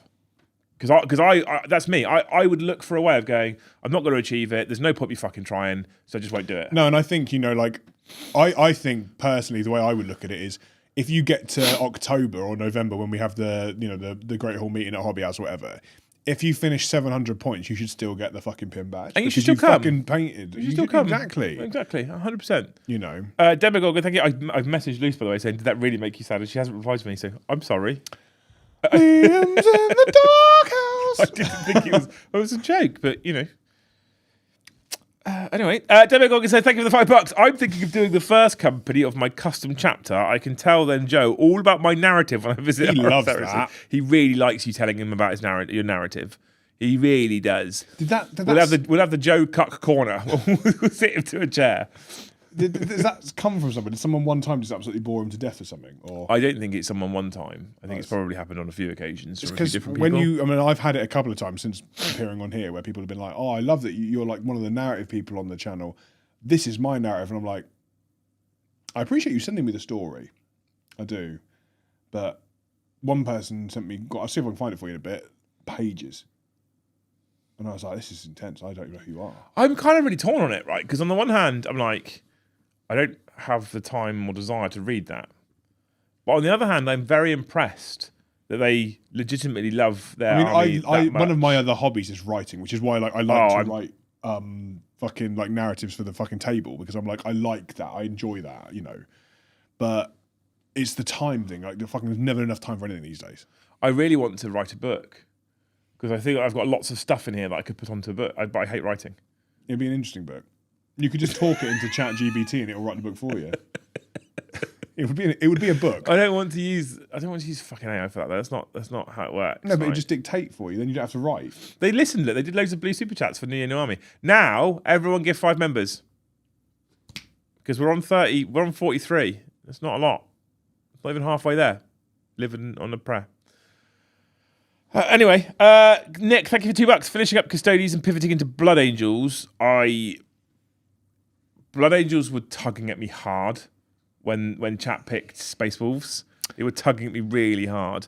And actually, I honestly thought that was where I was going to end up going. You fucking love painting red. I fucking love painting red. And I think that's where I was going to go for a brief moment. I think I was going to do Blood Angels. And I've actually got a Blood Angels Combat Patrol at home. I've got Sangard, the new Sangard stuff, because I liked them when they came out, despite the fact that everyone else hated them. And I built the models for the base for maybe one of them, 2 of them. And I was like, yeah, Blood Angels, going to be Blood Angels. And then chat, it wasn't even close on the poll. It was so heavily towards Space Wolves. And I was like, because I had Ultramarines, Blood Angels, Dark Angels, and Space Wolves. And strictly, we've got all of them on the channel. We have a Space Wolves army that we use that Lee lent us. Tom's also got his own Space Wolves army. We've got a Flesh Terrors army that Joe used. Paddy's also got his own Blood Angels army. We've got a Dark Angels army that we use. There isn't another Dark Angels army. Mine doubles over as Dark Angels. Yeah, we've got Dark Angels units. Brom's Ultramarines, which is quite large as well. Yeah. And I was like, that means that none of them have a preference really because we've got all of them already. Yeah. But I was so determined for Legends because I like painting red. So I think you'll enjoy that, Nick, to be fair. It's like loyalist worldy, isn't it? Following the Paddy train, Custodians and Blood Angels, isn't it? Yeah, stuff that wins. Thank you, Mr. Death Dog, for the $2. White Scars, 2,000 points plus my first Space Marine army. Ooh. That's brave. That is brave. I have never had any desire to do White Scars ever. I want to do White Scar Man on jet bike. He's very cool. He's very cool. I mean, my Mechanicum are off-white, and having done that, I'm like, I don't think I ever want to paint another white army again. Saying that, it was either going to be Iron Warriors or I was going to do Sons of Horus, but I was going to do them all as Lunar Wolves, including Horus Ascended, so in like the white, and that probably would have made me want to throw myself off of Itching Bridge. I don't mind painting white. I hate painting white and then having to paint things around it. Because then what happens is you go, oh, that white's nice and crisp. And you go, I'm going to paint this little bit of metal. Oh, I've slipped. Cool. Yeah. So fuck that noise. I'll be interested to see how it goes. Fair play to you. Thank you, Ginger Yeti, for the $5. I'm going to try and paint 1,000 points of my Votan. Can't motivate myself to paint my AdMech. Reasonable. That's fair. That's fair. I don't know how difficult or easy AdMech is to paint. I've never actually painted any AdMech. So. I find them quite easy, but that's because I fucking spray them silver and then just use contrast paints. Paddy literally advised me on some of my army composition in the Discord. Ask Paddy chat. Look at that. Oh, can we get an Ask Toby chat? We can have an Ask Toby chat, yeah. Oh, I'd like It's only for... Is it Haskell's and above? Yeah. The Ask threads? But you have to do... What you have to do in those chats, right? You have to actually go in and look for people asking you questions. I can do that. Or, like some of the others do, just fucking ignore it for weeks. Oh, no, I wouldn't do that. Thank you, Prentice, for the $5. Nina is Krieg. No, it's not. It's Dinosaur Riders. Narrative is they will be the Planetary Defence Force, my Wolf successor chapter. So they might have dinosaurs then. That ties in. Are we suggesting Prentice really likes dinosaurs? He did Logan Grimnar but he didn't have doggies. He had dinos, didn't he? Logan Dinomar. Oh, no. Yeah, it was intense. It was cool. Thank you, Prentice, for the $5. You're a hero. Thank you, Deadman, for $2. Cult of Speed Orcs. I'll call them Clan McLaren. That's outstanding. That's that super chat of the morning for me, that one. Love that. Thank you, Jacob, for $2. His Blood Angels tug me really hard. Quote, Liam Dempsey. Yeah, they do. One of the many things he said today. And then thank you, Tony Winnick, for the 5 gifted memberships. You're a legend. 5 gifted memberships. We're still not at 50. We're 2 away. Oh my God, we need to do them quick because I need to piss. You can Tony, go. I hope for you that next time you go to an American football game, you get shown on that really massive fucking screen and you're next to someone giving out free hot dogs and you get a hot dog on screen and everyone cheers. In one. I'm going for a wee! Jesus Christ. Yeah. Yeah, tempted by tyrannage to go along with my existing Votan, the Caradron Overlords have got my attention this year. I really like the Caradron Overlords model range, to be honest with you. Yeah. I'm a big fan of those. I didn't really care for the model range too much until Lee painted a bunch for us for AOS and bought them here, and they're just very pretty. So they're a cool range. Tyranids, I struggle with Tyranids, chat. I'll be honest. Joe fucking loves them, so it's definitely a me issue. But I look at Tyranids and I think they're going to be amazingly fun to put together and paint. Because of the nature of what they are less posable, I think. I don't find them as easily to convert because they're all kind of fleshy. I'm sure if you're semi-decent with green stuff, that's not the case. And I just really don't enjoy painting them. But that's just a me issue, I think. Can't be hunting with wolves and also hunt the wolves. Doesn't make sense.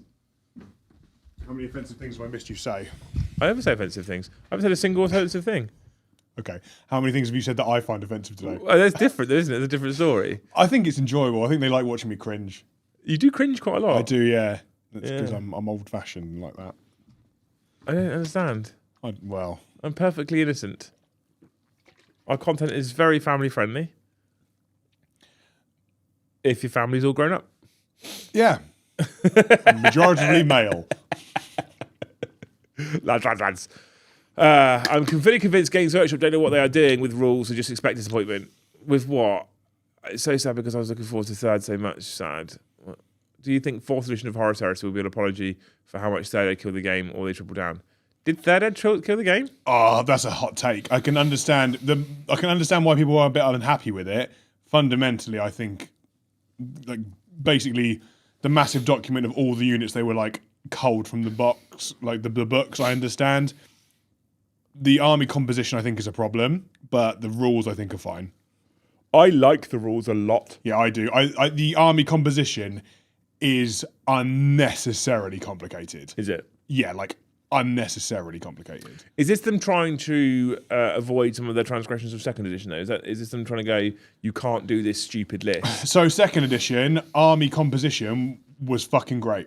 The problem I had is I was learning second edition and they're like, bam, new stuff. And I'm like, cool, okay, well, I'll wait to learn any more. But like the whole, like, you need characters to unlock detachments. Each detachment can only have X amount of things in it. So then you end up taking fucking loads of Centurions because they give you Officer of the Line 2. And then you have to go, okay, well, now I'm going to put that with that.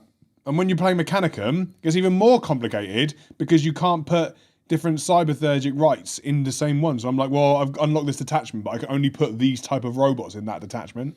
So it gets really complicated. But I think the actual core mechanics, and I know a lot of people were like, 4 more stats was the right move in my opinion because it allows for those status effects we were talking about earlier.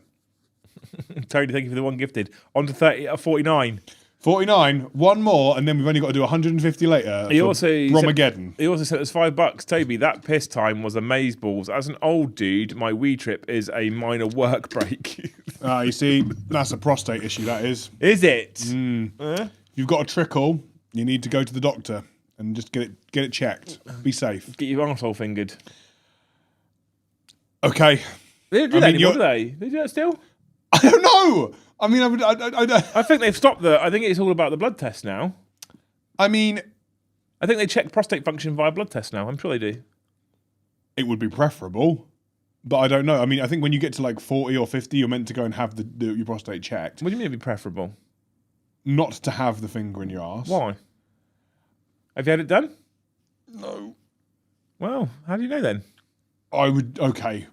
I'd rather not go and see a middle-aged man that I don't know very well and have him insert himself into me. He warms them up and puts some sauce on it. It's fine. It's when I'm uncomfortable. It's when both his hands are on your shoulders. You got to worry. That. is offensive on many levels. No, it's not. Check the prostate, finger the blood. Oh, drop it. Thank you, Scribe, for $5. Hashtag Ask Toby. Yo. Second army of the year, 40k Admech or mixed Harlequins, Eandon Wraiths. Oh, I'm going to disagree with what you're about to say here. clown wraiths are interesting. I think that's interesting. I think you could do some really cool checks on some of the wraith units. Because one of my armies is Wraith Construct Eldar. And I don't play them very much because I think they're quite hard to play with because I'm not very good with Eldar. I'm not very good at the game anyway. I actually quite like that idea. If you're going to do Admech, do yourself a favour and just get 30k Admech because 40k Admech robots, not great. And actually a lot of them proxy over quite well, even the right base sizes. So I would say I like the idea of the Harlequin Wraith constructs because I don't think you see that very often. I think that would make for quite an interesting paint scheme. Wraith Quins I quite like, yeah, absolutely. Wraith Quins. I've seen people like paint clown faces on like the Wraith things like that. Yeah. That's crazy. Tony, That's thank you for 2 gifted as well. And thank you, Buckshot, for another one. Oh, we hit 50. Toby on 7, Buckshot on 11. We're on 51. So I don't know how long we've got to wait to do the next 49, but you comfortable now? You've had a wee? We've got another probably like 28 minutes before I need to go again. All I can think about is fucking Five Guys. I was in the toilet like, I'd love a burger. Toby says, nope, I still get the poke. You still get the poke? I mean, I always... that. The sound, the balloon sound, Liam, was so unbelievably unnecessary. Was it, was. Better or worse than the choking sound in the gym last night? The choking sound of the gym yesterday made me want to fucking crawl inside myself and die. I just think if you've got, we should be able to talk about it here. It's definitely a male-led audience. If you're going for a wee-wees and your stream is broken and slow and you're having to push, get yourself checked. It's important to be able to talk about without the fear of doctor rape, apparently. And that's not a sentence I ever thought I'd say. No, but it is. But I've said it now. This place is fucking crazy. Escapade says perfect sounds right there. No, I like a good sound effect. There was a guy in the gym last night, right? And he was, you guys probably seen the exercise before, right? So you know the ropes that you can use where you attach an accessory to the rope and you can do things with it and you can move the rope up and down. And he put the rope up the top. He attached a rope to the wire, and then he was on his knees, and you hold the rope on your shoulders like that. Yeah. And you basically on your knees bend forward so your head touches the floor, and you're using your back and stuff like that. And it was. I know where this is going. It was an interesting pose to say the fucking least. It didn't need to be said. It didn't need to be said. And I made many sound effects every time he went to the bottom of his rep. Toby didn't like it very much. No, I'm a bit of a prude jam. Yeah. I'm not the likes of your normal lads here, but I think they play up to it because it's entertaining for you to watch me lose my fucking shit it is, over it. Absolutely. It was every time he went down to the bottom and I went, It's just so fucking horrible. It's so unnecessary. I'm sure he could hear as well. That guy was mortified. He must have been fucking miserable. Honestly. That, and then you look at him going, he's going to fuck his legs on that machine. That was dangerous. I mean, yeah, you said it, and I was like, I'm not even looking, because if his legs go, I will He had vomit He had everywhere. 150 kilos on his fucking leg press. And he was fucking straightening locking his his legs legs out, and I was like, his legs are going to snap and bend backwards. And I would have been no help, because I'd have passed out. I was watching, waiting for it to happen. And you'd have been like, told you so. Silly fucker. Yeah, silly, you stupid cunt. And while I'm on the floor vomiting because of the fucking sound. Oh, the gym is a great time, everyone. Never know what you're going to get. It's like fucking box of chocolates. Old Forrest Gump. Scott says prostate cancer is checked by blood test. I'd really recommend getting it checked. My old man got a form from the NHS, and all he ticked was his age. Caught it early, expected to get all clear. Perfect, good. That's good. But this is what I'm saying. It's super, super important. As I say, check your Wii stream, get it checked to the doctors. Escapades as fuck. That gave me a good hearty laugh. I'm dizzy now. Josh says Toby's not going to survive hobby hours. Well, I'm fine. I'm made of stronger stuff. The conditioning has been relentless. Relentless. I remember when Titans first came over here to the UK, and Adrian and Bridger came to do some streaming when I was back in the garage. We first took him to Nando's straight away, right? So I picked him up from the train station to come down from the airport. we were like, I'll go into town, I'll meet Luce in town, and we'll get some food. So Luce and the boys met us in town, and I was like, I think it was Bridget been on about it. We're going to take them for a cheeky Nando's because they'd never had one before, obviously. Right. So we went to Nando's, and it was such a fucking incredible experience for many, many reasons. So for one of them, for example, was the ordered food. I think we ordered food. Did we order on the QR code? They might have gone up and ordered the food, and it gets brought over, and Adrian's like, he's got no fucking cutlery, so he says to the waitress, "Oh, sorry, excuse me, can I get some knives and forks?" And she's like, "Yeah, they're over there." Because obviously he's going to help yourself, isn't it? Americans are not used to that. No. Their service is significantly better than our service in basically every way. You need to get fucking paid. Right, in basically every way. And that was the look on his face. Luce and I were already laughing. But anyway, Luce hadn't met them before, so she was saying to them, she was like, "Oh, so she was talking about the channel." And she's like, how's the channel perceived over in the US? Like, what do you guys think about Liam's channel? And Adrian was like, it's very broy. And she was like, "The fuck do you mean?" I was already chuckling in the corner, and Bridget was starting to find it quite fun as well. Because Adrian's like, "How politely do I say that it's childish lads being dickheads?" And the only phrase you can come up with is, "It's broy. It's a broy channel." I can't find the lie, but it's a fucking good laugh. It's not. Well, exactly. We're not there to harm or hurt anyone. No. We're not there to genuinely upset anyone that I don't think deserves it. And if I do upset someone who I don't think deserves it, I'd actually be the first person to apologise, genuinely.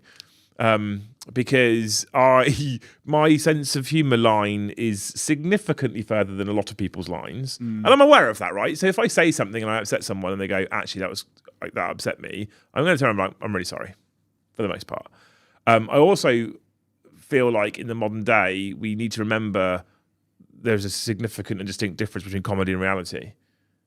And at the point at which we can just stop, at the point at which we can't laugh at things, we lose something at that point. Yeah, and also, like, I use humour a lot of the time as like a coping mechanism. So, like, I don't want to go all super mega deep here because I don't think that's what we're about. But just for like reference, like when my old man passed away, he died, and I went on tour the next day because he was like, "You got to go. You promised me you'll go." And I was like, yeah, fine, I'll go. And I made probably the entire touring party feel very, very uncomfortable because I kept making jokes about it all the time. And people would laugh, but I think they'd laugh out of like, "What the fuck am I going to say?" to that. But it was just a way of coping. But of course. And I think, humour is important. I mean, and I say, I can't struggle with that much because I was a fucking fan of the channel before I even got a job. So there are yeah, right. There's giving offence, and there's taking offence. There's times when you're trying to be intentionally offensive, actually offensive to someone. Yeah. And that for me is a line I don't want to cross. No. And I think when you're trying to be intentionally insensitive or intentionally offensive to an individual, I think that's where the line is too far. I already did the apology, literally on air. I messaged you and said, "Did it really upset you?" And I said, "Oh, she hasn't replied, Toby. I think it actually upset her." I looked at the camera and said, "I'm sorry." I can confirm, Lucy did do it. I did do that. He did. So yeah. So I think that's a line where it's like, I think that line shouldn't be crossed. Then there's people choosing to take offence about something that clearly wasn't intentionally meant to be offensive about them or a situation that they've been in or a way or whatever, So. I think that in that occasion, when people start to heavily censor, because they're too worried about offending someone on a joke, and there are jokes out there that you're like, the whole kind of punchline of that joke is to be offensive, and that's a grey area for me a lot of the time. But yeah, most of the time I just want to laugh through life. I want to be smiling and have fun because it's too fucking short. Yeah, and I don't want to sit here being worried and concerned what people say or think, because fuck it. No, I mean, I for all my cringing and being, like that, that's just who I am as a person. But I was a fan of the channel anyway, and I always enjoyed watching like the battle reports and the talking head streams and stuff because it felt, unlike a lot of places, that, when I didn't have a lot of people who were into the hobby, that you were kind of in a room with people just having a little bit of a laugh. Yeah. And that's what just men don't grow up. We always act like fucking kids. That's why we still fucking spend too much money on toys. Yeah. Well, the UK is having a huge freedom of speech. When people say hate speech, I cringe. Well, I mean, I'm not going to dive into that political rabbit hole right now. That's not going to happen. No. There's too many rabbits in that hole. It's full. There's many rabbits in that hole. We don't need to put any more in there. No. Right, anyway, you people have been amazing. We did hit 51 members. Thank you so much for getting us over halfway at the very least. And thank you for all the super chats. Hopefully you have enjoyed. I'm looking forward to New Year, New Army the most in the new year. Well, apart from Hobby House, I'm looking forward to New Year, New Army the most in the new year. Yeah, I mean, it'd be fun. It's nice to pick up some models you haven't done before and be like, I'm going to give this a good go. Yeah, absolutely. Cool. So that's exciting. Hopefully you are also looking forward to it. We have got a live game of Warhamster 40k this evening at 7:30. I think it said 10 p.m. then, oddly. Fuck me. That would be a long day. Especially with Brom, yeah. We have got a live game at 7:30. I forgot it's fucking Brom time. Well, I did say it out loud when you suggested you would do the deck yesterday. I was like, it's me versus Brom, but Tom's phoning in sick, and you went, I'll do it. And I was like, are you sure? Yeah, no, I don't mind doing it, but I just forget that, Brom time is, Brom's days have got 30 hours in, whereas everyone else has 24. Yeah. So, look out for that tonight. Brom's got Orcs. I still don't know what I'm bringing. I haven't decided. I need to make a decision very, very soon. And then tomorrow night, you can come and join Luce and I back at home for the New Year's Eve stream, which is 9:30. So it's later than normal on Wednesday by 2 hours. 7:30 to 9:30 is when it's going to start now. And then we will go from 9:30 to half midnight. Oh my God, it's a marathon. It's a 3-hour stream. 3-hour stream. And we go through midnight on New Year's. Oh. Banging. And then on Thursday, we're back with another evening Talking Heads show because it's the New Year's Day, so it's a bit different. And then Friday, we return with After Dark. From Friday onwards, streams return back to normal.